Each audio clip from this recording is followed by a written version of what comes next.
എല്ലാവർക്കും നല്ലൊരു ശുഭദിനം. മാർക്കറ്റിലെ താഴ്ചയും ഉയർച്ചയും ഈ ദിവസങ്ങളിൽ ഒരു പ്രത്യേക ഒരു പാനിക് സിറ്റുവേഷൻ ഇൻവെസ്റ്റേഴ്സിൻ്റെ ഇടയിൽ നിലനിൽക്കുന്നുണ്ട്. എന്ത് ചെയ്യണം എന്ന് അറിയാതെ കുറേ പേർ ഷോർട്ട് ചെയ്യുന്നു, കുറേ പേർ ഈ ഹൈ പൊസിഷനിൽ നിൽക്കുമ്പോൾ ബൈ ചെയ്യുന്നു. സെൻസെക്സ് 71,000 കടന്നു, 71,500 കടന്ന് ക്ലോസ് ചെയ്തു. ഫെബ്രുവരി 9, 2024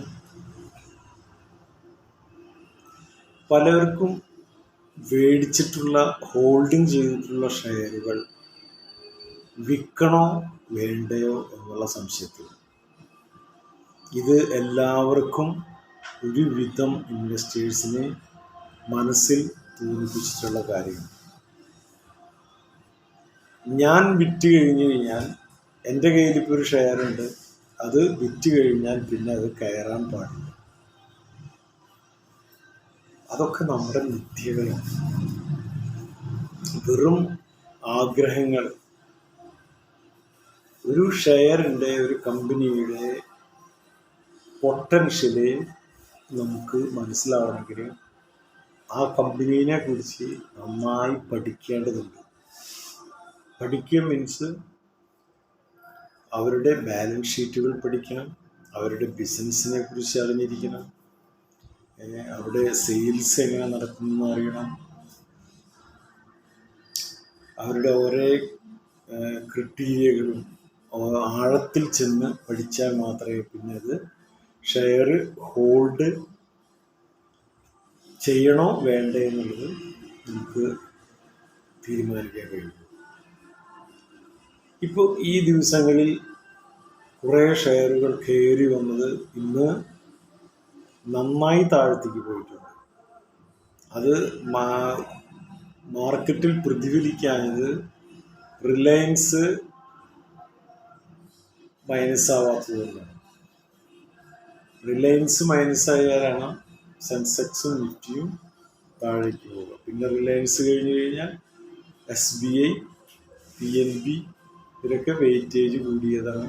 PNB, ICICI, HDFC ഇവരൊക്കെ മൈനസ് ആവാത്തത് കൊണ്ടാണ് ഇപ്രാവശ്യം എന്തുണ്ടായത്, സെൻസെക്സ് പ്ലസിനെ ക്ലോസ് ചെയ്തു. പക്ഷെ ഇനി കയറും എന്നുള്ള പ്രതീക്ഷയിൽ ഓരോ ഷെയറും നമ്മൾ വിൽക്കാതെ കയ്യിൽ വെച്ചു. പക്ഷേ പ്രോഫിറ്റ് എടുത്ത് പോകുന്നവർ പോവുകയും ചെയ്യും. ചുരുക്കം പറഞ്ഞാൽ സൗത്ത് ഇന്ത്യൻ ബാങ്കിൻ്റെ അവസ്ഥ തന്നെ നോക്കും. 40 രൂപ വന്നു. എന്നിട്ടും ഞാനൊക്കെ ട്രേഡ് ചെയ്യുന്ന ടൈമിൽ ലക്ഷങ്ങൾ ഉള്ള സൗത്ത് ഇന്ത്യൻ ബാങ്കിലുള്ളവരുണ്ട്. അതിന്നൊരു 5,000 പോലും വിൽക്കാത്തവരുണ്ട്. അത് ഇനിയും കയറും എന്നുള്ള പ്രതീക്ഷയിൽ ഇപ്പോൾ അത് തിരിച്ച് 35, 60 ക്ലോസ് ചെയ്യും. ഇതിനാണ് നമ്മൾ ഈ കറക്റ്റ് സമയത്ത് എക്സിറ്റ് ആവുകയും കറക്റ്റ് സമയത്ത് എൻട്രി ആവുകയും ചെയ്തു കഴിഞ്ഞാൽ മാത്രമേ ഷെയർ മാർക്കറ്റിൽ പൈസ ഉണ്ടാക്കാൻ കഴിയൂ. അല്ലെങ്കിൽ നമ്മൾ ഏതെങ്കിലും ഒരു ഷെയർ മേടിച്ചിട്ടതിന് ശേഷം പിന്നെ വഴിക്ക് തിരിഞ്ഞു നോക്കാതെ കുറേ കാലങ്ങൾ ചെന്ന് നോക്കുമ്പോൾ കാണുന്ന റേറ്റിന് എനിക്ക് പ്രോഫിറ്റ് ബുക്ക് ചെയ്യാം. ശരിക്കിതിൽ കുറേ പേർക്ക് അവജ്ഞതയുണ്ട്. അവർക്ക് അറിവില്ലായ്മ കൊണ്ടാണ് അങ്ങനെ ചെയ്യുന്നത്. അവർക്ക് പ്രോഫിറ്റ് ബുക്ക് ചെയ്യാമായിരുന്നു. ചുരുക്കം പറഞ്ഞാൽ എത്ര ഷെയറുകളാണ് നമ്മൾ ഇപ്പോൾ ഈയിടെ ഒരു മാസം മുമ്പ് ലിസ്റ്റ് ചെയ്തതാണ്. IREDA, Indian renewable energy development agency limited എന്ന് പറഞ്ഞ് IREDA എന്നൊരു ഷെയർ ലിസ്റ്റ് ചെയ്തു. അത് ചുരുക്കം പറഞ്ഞാൽ ഡിസംബറിൽ ലിസ്റ്റ് ചെയ്തത്.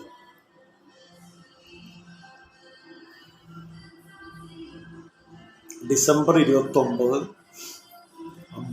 60 രൂപയിൽ ലിസ്റ്റ് ചെയ്തു. അത് എവിടെ വരെ പോയി? 200 എത്ര വരെ? 215 വരെ പോയി. ഡിസംബറിൽ ലിസ്റ്റ് ചെയ്തതാണ്. 2 മാസം ആയിട്ടില്ല.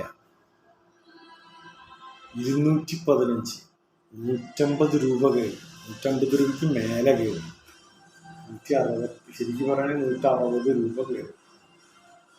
ഇതെപ്പോഴും കയ്യിൽ വെച്ചിരിക്കുന്ന ആൾക്കാരുണ്ട്. ഇവര് വെച്ചിരിക്കുന്നത് കൊണ്ടല്ല, അത് 200 എത്തിക്കഴിഞ്ഞപ്പോൾ നമുക്ക് കുറച്ചെടുത്ത് വിൽക്കാമായിരുന്നു.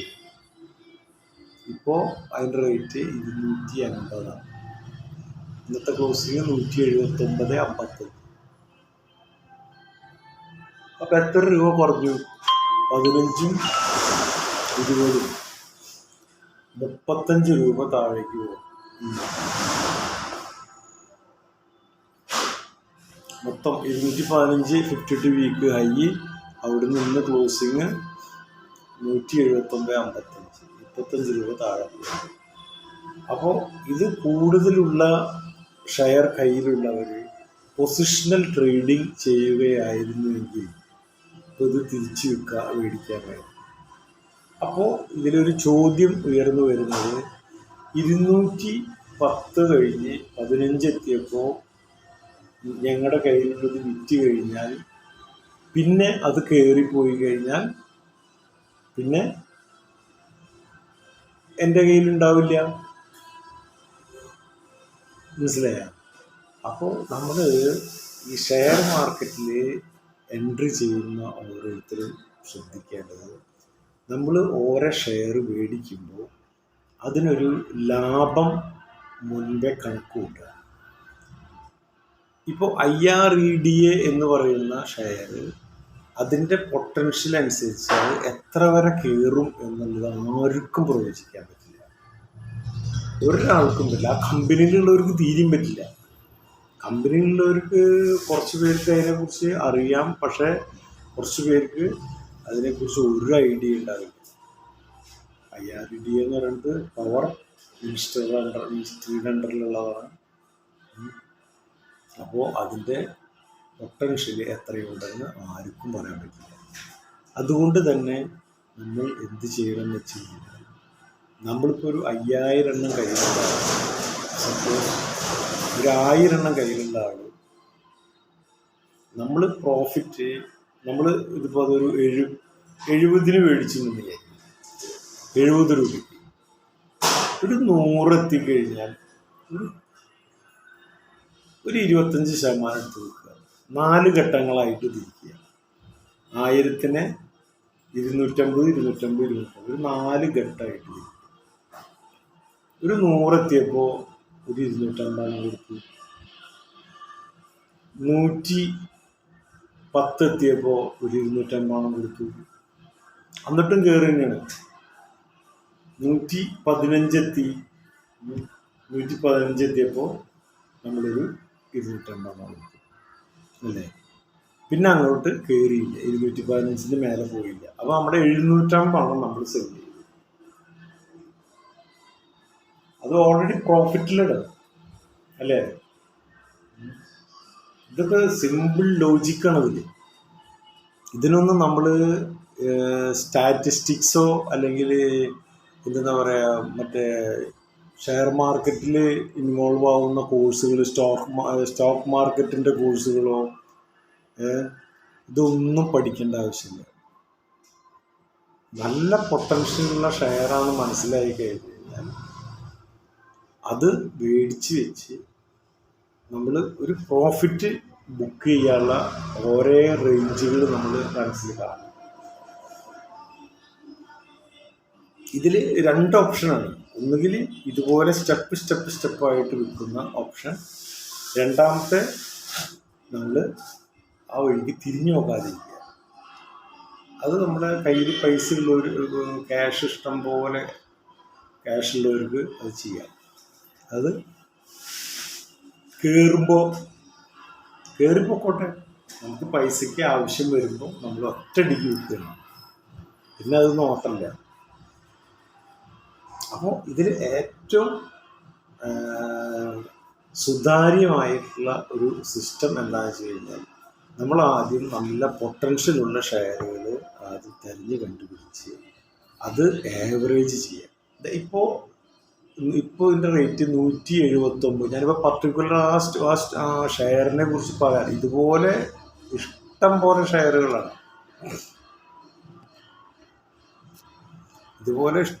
ഷെയറുകളാണ്, ഇപ്പോൾ 50 രൂപ 100 രൂപയൊക്കെ താഴെ വന്നിട്ടുണ്ട്.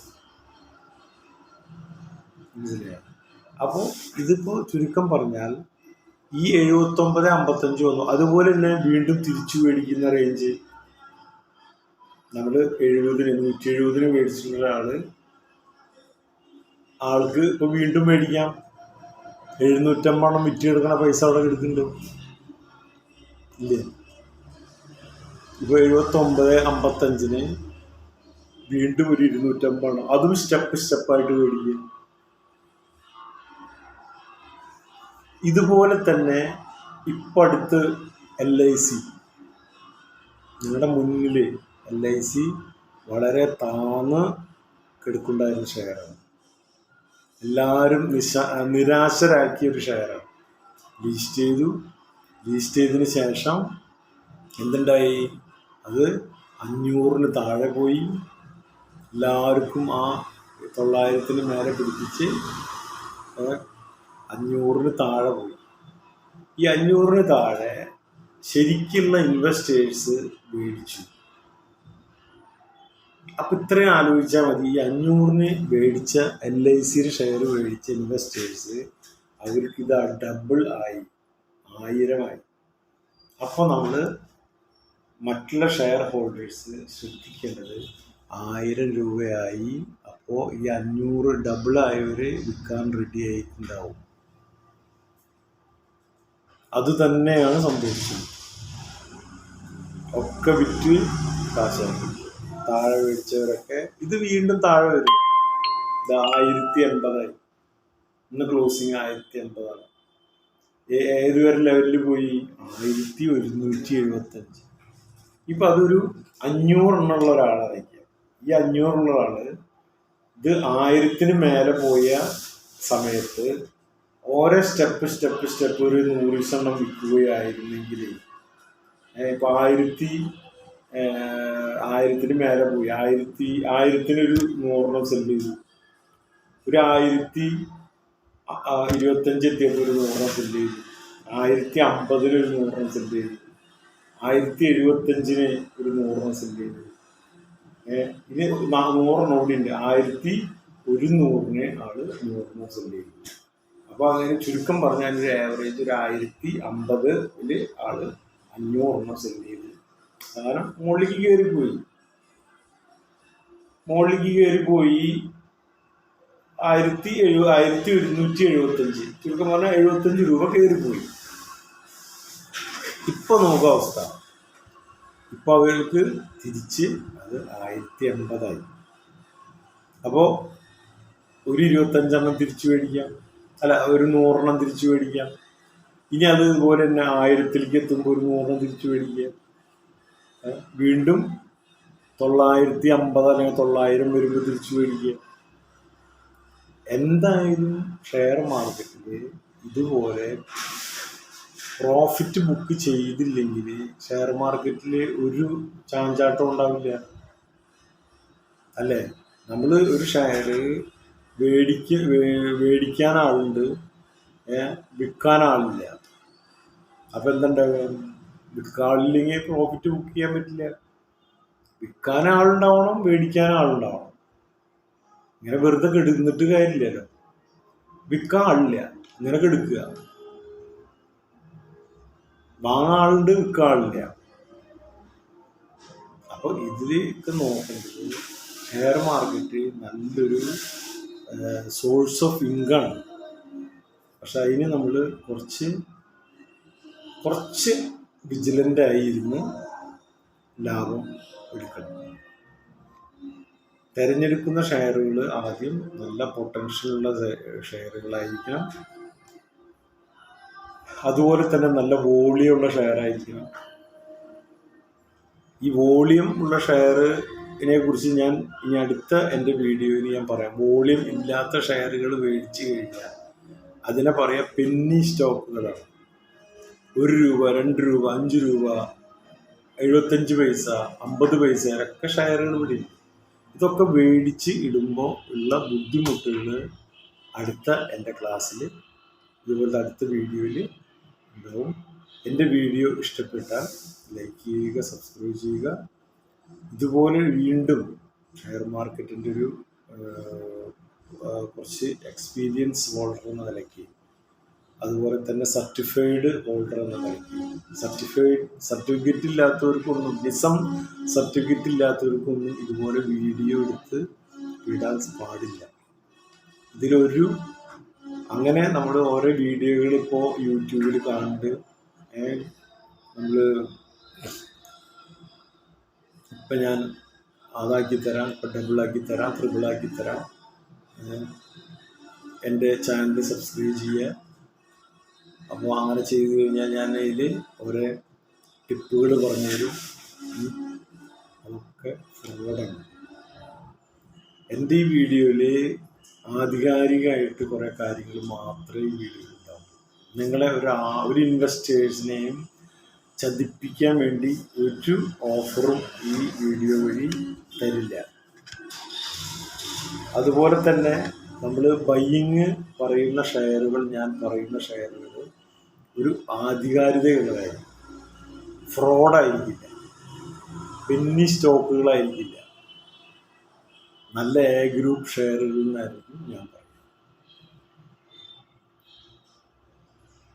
ഇനി അടുത്ത വീഡിയോയിൽ ഇതിലും നല്ല പെന്നി സ്റ്റോക്കുകളുടെ ഡേഞ്ചർ, അത് മേടിച്ച് വയ്ക്കുമ്പോഴുള്ള അതിൻ്റെ ഒരു ഗുരുതരാവസ്ഥ, അതിൻ്റെ ലിക്വിഡേഷൻ ഇല്ലായ്മ, അതെങ്ങനെയാണെന്നുള്ളത് അടുത്ത വീഡിയോയിൽ ഞാൻ പറയാം. ഓക്കെ.